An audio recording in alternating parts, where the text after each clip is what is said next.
We humans have always been obsessed with communicating. It's how we turn ideas into the glue that binds us together, into tribes and societies. In oral traditions, an idea spreads from person to person. Everyone briefly owns it, modifies it, and can choose to pass it through social networks or let it die. It's survival of the fittest, and only the most compelling ideas thrive. But the last 100 years of the broadcast era changed all that. Here, audiences became consumers of ideas, not participants in spreading them. Brands and causes with access to broadcast could guarantee attention. It became survival of the richest. Now that the broadcast era is ending, what will come next? With audiences again in charge of what ideas they seek, skip, and pass along, we are entering a time that looks like a digitally empowered version of the oral tradition. The digital era. Here, it's survival of the fittest again.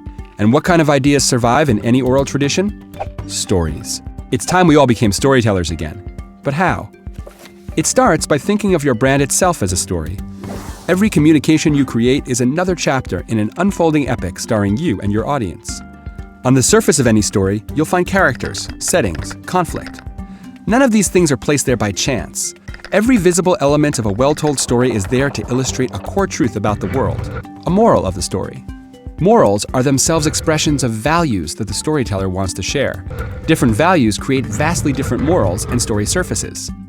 Joseph Campbell, who studied stories across cultures and millennia, discovered the most universally successful stories, or myths, call audiences to higher human values, like community, justice, truth, and self-expression. Campbell also uncovered the hero's journey, a formula for iconic storytelling that has always worked.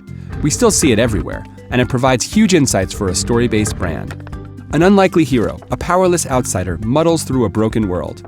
She wants to live out her higher values but feels powerless to do so.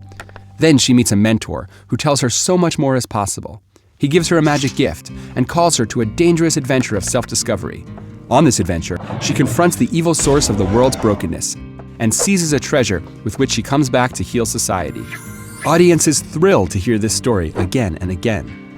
Brands can use this formula to become storytelling masters too. How? Start with the hero. This hero doesn't start out as the insider, the one with the power. She is an outsider to your brand. So she's not you. The hero of your story is your audience. So if you're not the hero, who are you? The mentor. You are the character that reveals more is possible. You work to connect audiences to their deeper values.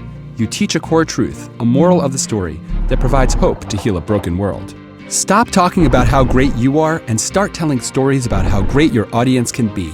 And give them a magic gift, something that makes the adventure you are offering seem likely to succeed. A great brand gift has taken good story brands and made them cultural icons. Any brand can become a story brand by finding its relevance in its values, its consistency by building every communication around its moral. It finds resonance in its unique voice as mentor rather than hero, and its differentiator in its gift. But that's the easy part. In the transparent world of the digital era, mythic success will take something more, a commitment to live the higher values you espouse. Those that don't will lose credibility and their stories with it. Brands brave enough to live their values will reach iconic status and light up the digital landscape.